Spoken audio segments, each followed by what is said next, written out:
What's up, Chiefs Kingdom? We're trying to get to 2,000 followers on Rumble. Big push yesterday. Appreciate that as we continue to lap Raider Nation and the Raiders Report. Now we got to finish the job, beat them to 2,000. We're 29 away. So help us get there. More Chiefs videos on Rumble. It's rumble.com/ChiefsTV. Let's get to 2,000 followers by the end of the day.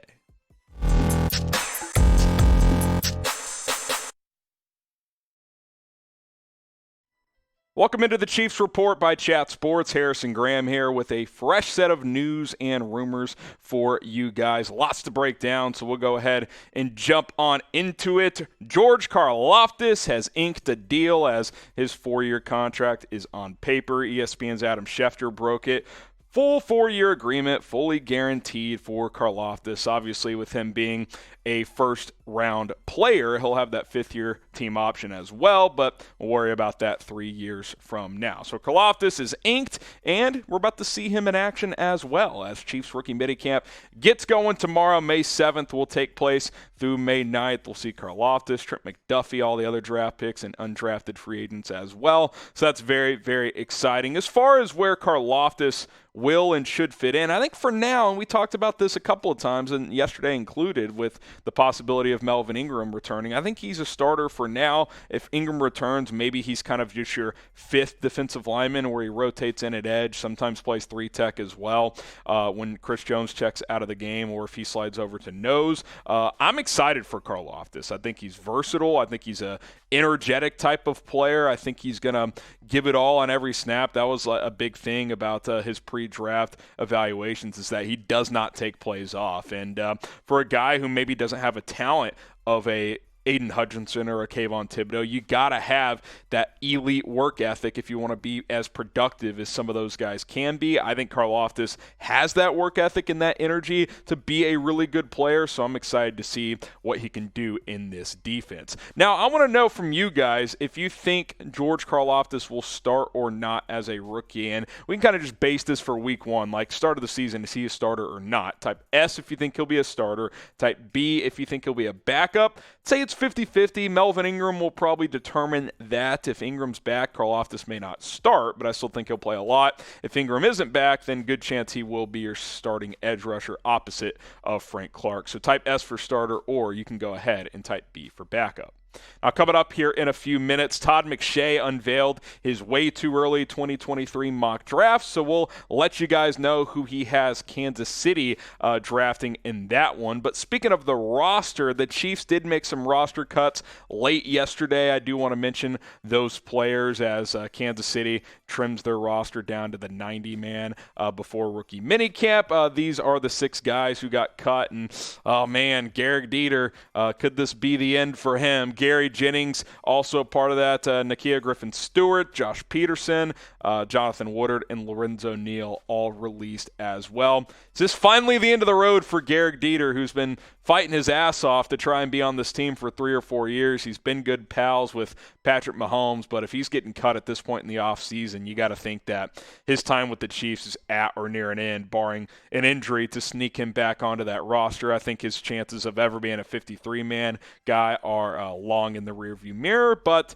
he's kind of been one of these fan favorite types because him and Mahomes get along, but I do think the end of the road could be near for old Garrett Dieter.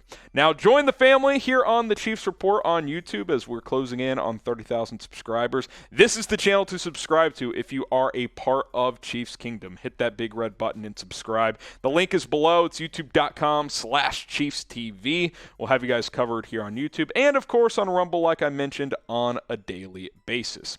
All right, let's get to McShay's 2023 mock draft now as we get this going. The Chiefs selected 30th in this mock. I think it's based on Super Bowl odds is how he did it. So he basically says AFC title game again is where they'll end up.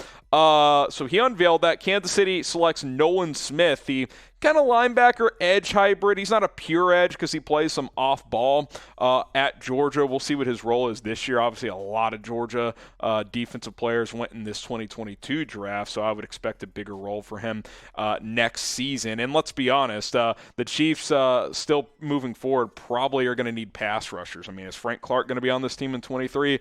I guess maybe we didn't think he would be this year necessarily, and obviously it looks like he's going to be. But I will say this, just from a way too early perspective. Give me any and all the Georgia defensive guys. I mean, what Kirby Smart is cooking up there on that side of the football is really unique. I mean, he's doing what Nick Saban was doing 15 years ago with, just 5, 6, 8, 10 NFL players on that side of the ball any given year. I mean, Georgia had 15 players total drafted in this draft, which was a record. Got a lot of guys coming through next year, just like Nolan Smith, who's kind of a late round 1, early round 2 guy at this point in the process. Obviously, the draft is, 50, 51 weeks away at this point in time. Here's what McShay said about Nolan Smith, quote, "The 6'3", 235 defender's sack production isn't overwhelming, 3.5 last year, 8.5 in his career, but he forced 3 forced fumbles last year and had a lot of upside. I'm excited to see what he can do in 2022 with much of the defense heading from Georgia to the NFL. Smith could help the Chiefs keep the AFC West talented quarterbacks in check." And yeah, I think the numbers and the production and just the snaps in general are going to go up for Nolan Smith in 2022. I mean, you think about the guys that got drafted, Channing Tindall, Nakobe Dean, one more linebacker, I think, Quay Walker, all gone, obviously, on the defensive line, Devontae Wyatt, Jordan Davis, Trayvon Walker, the number 1 pick. Can't forget about him. I mean, they lost a ton of their front 7, so Nolan Smith is going to be a big part of what Georgia is doing this upcoming year, so he could easily have 10 sacks next year for the Bulldogs, and if he does that, he'll probably be higher than pick number 30, but at this point in time, he gets mocked to the Chiefs by Todd McShay, and hey, if you add someone from Georgia's defense, it's probably a pretty good pick. Now, I'm curious, which part of the offseason do you guys like better? Do you guys like the draft or free agency more? Because we cover both here at the Chiefs Report and at Chat Sports. Just want to gauge your guys' interest. Type D for draft, type F for free agency. Which one do you guys enjoy more?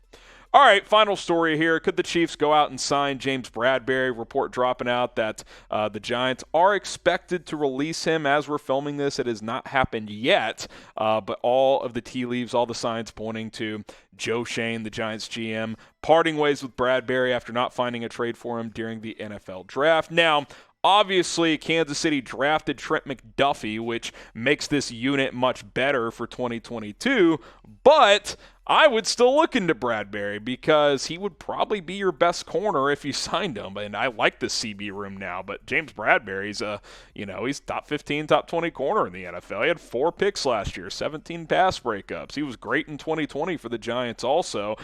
He's a good cover guy, man. He really, really is. I like his game quite a bit. You look at what the Chiefs have. Now, one of these guys would be the odd man out. You could, decide that McDuffie, can be a rotation guy, but you trade it up for him. You probably want him to start. Maybe Rashad Fenton kind of reverts back into being CB4, which is what he was his first couple of years, but at the same time, the way he played last year, you probably want him starting. L'Jarius Sneed's going to be your nickel guy again, I think. But again, James Bradberry is, he's a fringe CB1. I think he's like one of the, middle tier, lower end CB1s, which is a really good player, right? He's not Jair Alexander or Jalen Ramsey, but he's in that tier below those guys. Like, he's a really, really good corner. He's sticky. He covers well. So we'll see what happens. Obviously, he has to get cut first, but I would think he'd want to sign with a contender, which obviously the Chiefs are going to be that. Now, if he is released, would your Brent Veach today, sign James Bradberry? Type Y for yes,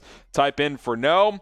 Again, I'd look into it depending on the price because you can never have too many good corners or pass rushers. All right, appreciate you guys for tuning in to today's Chiefs Report. Hope you guys have a great weekend. We'll have a couple of mailbags that go up to keep you guys covered. That's why you should follow us on Rumble because we're publishing all of our videos there as well. If you're already watching on Rumble, shout out to you. Hit that follow button. It's rumble.com/ChiefsTV.